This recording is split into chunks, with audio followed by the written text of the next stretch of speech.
seen an organization which a condition was laid to lift their ban that they should accept India's constitution, they should accept India's national flag, and after they had fulfilled all those conditions and they had given a written constitution, then the ban was lifted on RSS. Now in government services, this ban has been continuing. Now, in my opinion, it is a wrong decision. Any uniformed organization, whether they are cultural or non-cultural, should not be permitted for the government servants. And the important point one must realize is that one must read the oath of RSS. When one becomes a member of RSS, first it was in Marathi, then they changed to Sanskrit. Does it talks about inclusive India? No. Does it talks about pluralism? Do they accept pluralism, diversity? No. Now having allowing government servants to participate in RSS activities is not at all good for our India's pluralism, diversity.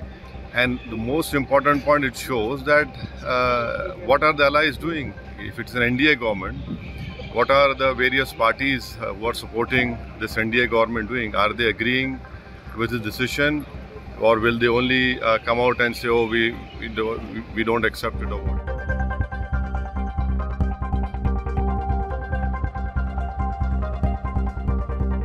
देखिए, यही मैंने tweet किया है कि पहले ED, CBI, income tax, election commission of India सब खाकी का काम कर रहे थे, खाकी शॉर्ट्स पहनकर काम कर रहे थे, पर डिक्लेयर नहीं कर पा रहे थे। अब खुलेआम डिक्लेयर कर पाएंगे।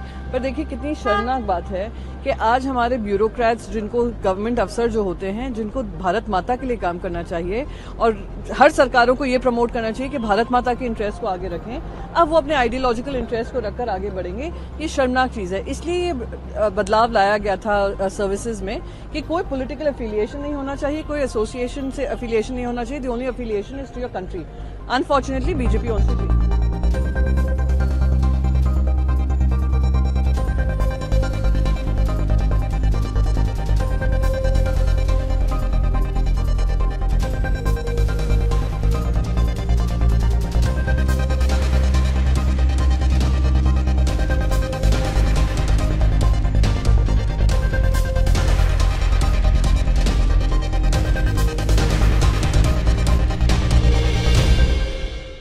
If you like this video, then like, share and subscribe to Mirror Now.